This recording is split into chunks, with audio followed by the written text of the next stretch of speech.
Hola, mi nombre es Benjamin. Lo que voy a contarles a continuación es algo en lo que pueden creer o no. Queda completamente a su criterio. Les voy a narrar una experiencia real que me ocurrió a mí mismo, y considero que mi relato es importante para ustedes. Nací en 1972. Tenía un padre devoto, pero no puedo decir lo mismo de mi madre. Ella no era una mujer muy religiosa. Cuando yo tenía apenas 3 años, mis padres me entregaron a un orfanato. Sí, lo han oído bien. Fui abandonado por mi madre y mi padre cuando tenía 3 años.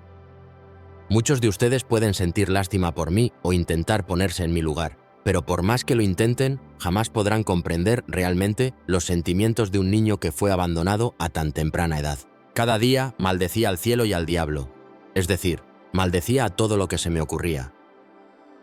Después de pasar un año en un albergue estatal, me acogió una familia de acogida, a quien al principio consideraba buena. Sin embargo, más tarde descubrí que esa familia actuaba únicamente con el objetivo de obtener un beneficio económico, ya que me habían tomado como su hijo de acogida para ganar dinero a mi costa. Al principio me trataron muy bien, incluso comencé a creer que mi suerte estaba cambiando. Sin embargo, esas muestras de cariño eran completamente fingidas. A cambio de cuidarme, recibían dinero del Estado. La primera vez que levantaron la mano para golpearme, yo era un niño de apenas 6 años. Me golpearon porque desperté gritando en medio de una pesadilla. Ese golpe me impactó tanto que incluso mojé mi cama. Además, sufrí otro castigo. Tras ese golpe, durante una semana no pude sentarme, y cada noche lloraba en secreto, rogándole a Dios que me llevara consigo. Por primera vez me dije a mí mismo, ya basta. Y empecé, después de la escuela, a ir a un gimnasio para levantar pesas. Quería hacerme físicamente más fuerte, porque ya no quería seguir recibiendo golpes. Esto continuó durante un año, y me convertí en un joven más musculoso y fuerte. Un día, por una razón tonta, Michael quiso golpearme nuevamente. La razón fue simplemente que pronuncié mi nombre de forma incorrecta. Me dio un puñetazo. En ese momento, respondí con fuerza. Le propiné golpes tan contundentes que Michael de repente se encontró en el suelo. Su mandíbula se rompió, sus ojos se nublaron y su oreja resultó gravemente dañada. Llamaron a la policía y cuando llegó, afirmaron que yo había dado el primer golpe. En lugar de creerme, confiaron en esos dos diabólicos mentirosos. Intenté defenderme ante la policía, pero fue en vano. No me creyeron. Pasé los 6 meses siguientes en un centro de rehabilitación para niños. Cuando nos liberaron, la señora Jones, la encargada, se hizo cargo de mí. Después de haber salido del centro de rehabilitación, me volvieron a colocar en un orfanato. La señora Jones, una mujer bondadosa de 54 años y madre, se encargaba de mí. Cuando no me readmitieron en el orfanato, fui dado de baja del sistema estatal, lo que significaba que ya no estaba bajo la protección del Estado. ¿Qué sistema tan extraño tenemos? Al cumplir 18 años, te quedas completamente solo. En esos tiempos, me preguntaba a Dios por qué me encontraba en esa situación y qué había hecho mal. No podía entender cómo podía merecerlo. Ya no tenía hogar, no tenía trabajo y estaba completamente sin dinero. No sabía qué hacer. Mi rabia contra todo el sistema crecía cada día más. Estaba en el instituto en esos momentos, pero tuve que abandonarlo y traté de sobrevivir como ladrón. Robaba tan solo lo necesario para conseguir comida y para mantenerme en las calles. Quiero decirles que no hay nada divertido en cubrirse con periódicos para mantenerse caliente. Durante el tiempo que viví en la calle, fui humillado por los transeúntes y hasta me escupieron. Incluso hubo quienes me trataron como a un vagabundo. Experimenté todo tipo de malos tratos que puedan imaginarse. La gente puede ser realmente cruel. A veces pasaba días enteros sin poder comer. Finalmente, como muchos sin hogar, también empecé a consumir sustancias prohibidas. Primero lo hice con alcohol y luego recurrí a drogas más fuertes. Si Dios no se preocupaba por mí, ¿por qué debería yo preocuparme y empezar a robar cobre de los lugares que me brindaban algo de cuidado? Vendía el cobre robado para poder comprar esas sustancias prohibidas. Una vez llevé una cantidad considerable de cobre a un chatarrero, lo que me generó dinero suficiente para varios días. En un momento, consumí una dosis excesiva de droga de una sola vez. No entraré en muchos detalles sobre ello, pero de repente mi cuerpo comenzó a convulsionar y a temblar, y empecé a vomitar. El primer pensamiento que me vino a la mente fue, Al fin se acaba todo. Después de años de abuso y de sentirme desprovisto de amor, pensé que por fin alcanzaría la paz. Mientras mi cuerpo dejaba de convulsionarse, una inmensa sensación de paz llenó mi interior. Me encontré viajando a través de un túnel oscuro a una velocidad de 1.000.000 de kilómetros por segundo. De repente, me detuve, y lo que siguió fue una gran nada. Vagando en esa oscuridad, sentí una libertad tan inmensa que ya no percibía ningún dolor ni la tristeza causada por la falta de amor. Ese vacío era, en sí mismo, un lugar de una paz extraordinaria, al menos así lo experimenté yo. Durante el tiempo que estuve en ese vacío, en ocasiones sentí que me observaban. No sé por qué, pero finalmente empecé a hacerme preguntas a mí mismo. Dios mío, ¿por qué merezco esto? ¿Qué he hecho? Le cuestioné a Dios, pero, al igual que en mi infancia, nuevamente no recibí respuesta. Ni siquiera hubo el más mínimo indicio de la presencia de Dios. Siempre había sido un buen niño. Entonces, ¿por qué mi familia me abandonó?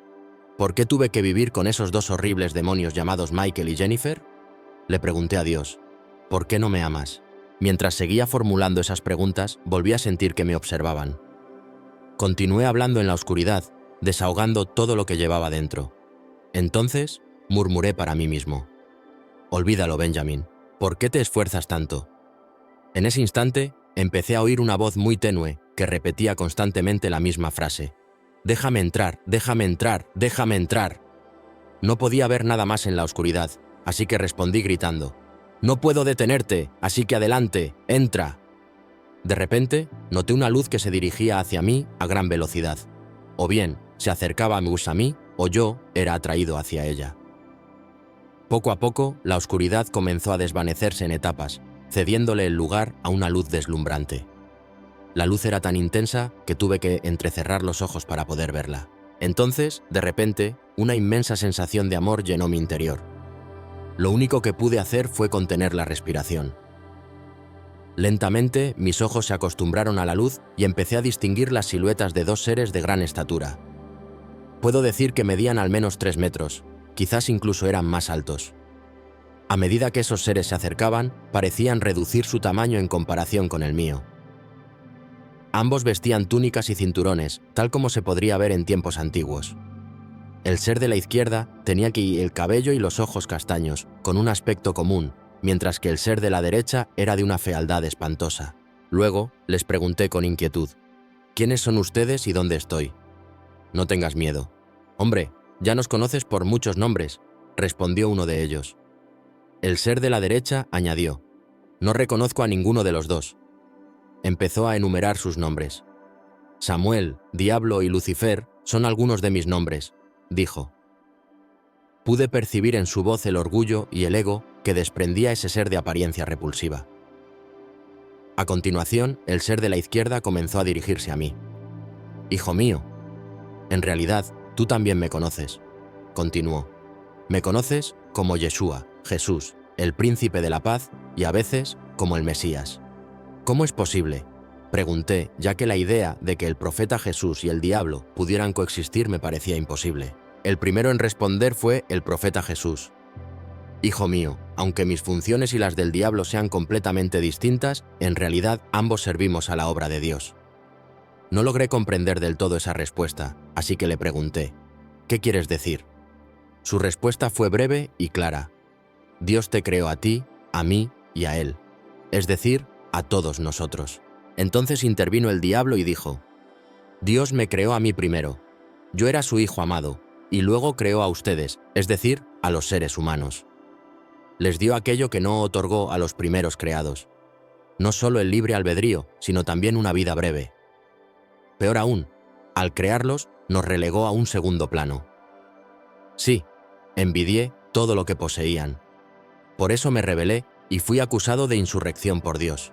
Fui expulsado de mi hogar. Nunca tuve la intención de desafiar a Dios, simplemente anhelaba su atención y compasión. Luego intervino el profeta Jesús. Tranquilo, dijo a el diablo. Esta pobre alma no merece tu ira, replicó el diablo. Tienes razón, contestó el diablo. Entonces, ¿por qué estoy aquí?, pregunté. Jesús respondió, porque eres un caso especial, hijo mío. Has sufrido muchísimo a lo largo de tu vida y a pesar de todo, aún conservas bondad en tu interior. Sí, has robado, pero solo para sobrevivir. Sí, has consumido drogas, pero fue únicamente para aliviar tu dolor. Pero yo dejé de creer en ti, dije. No, hijo mío, jamás has perdido la fe en mí. Simplemente perdiste la fe en Dios. Y hay una gran diferencia entre ambas, dijo Jesús. ¿Y ahora qué pasará?, pregunté. Eso depende enteramente de ti, respondió Jesús. Puedes quedarte aquí con nosotros o regresar. ¿Regresar? ¿Cómo es posible?, inquirí. Tu cuerpo sigue vivo, dijo el diablo. Pero si no te apresuras, no podrá aguantar mucho más. ¿Por qué me ofrecen una elección?, pregunté. Porque eres un caso especial, afirmó Jesús. A pesar de todo tu sufrimiento, todavía albergas bondad en tu interior. Reflexioné y finalmente les dije que deseaba regresar. ¿Por qué?, me preguntaron. Porque aún hay cosas que puedo hacer. Tal vez pueda ayudar a otras personas, contesté, que Jesús sonrió y dijo: Has tomado una buena decisión, hijo mío, pero había una condición. ¿Cuál es tu condición?, pregunté. Permíteme recordar todo lo que has vivido, dije. Quiero rememorar cada experiencia que has tenido aquí. Entonces, así será, dijeron. De repente, todo se oscureció, y cuando abrí los ojos, me encontraba en el interior de una ambulancia. Las sirenas no sonaban. Estábamos en camino. Uno de los miembros del equipo médico notó mi estado y le indicó al conductor que se dirigiera al hospital más cercano. Les pregunté qué me había pasado. Me dijeron que había muerto por una sobredosis de sustancias prohibidas. Mientras hablábamos en la ambulancia, no podía contener las lágrimas. Esa era la razón por la cual, supuestamente, había pasado 70.000 años en el infierno. Parece que me había quitado la vida.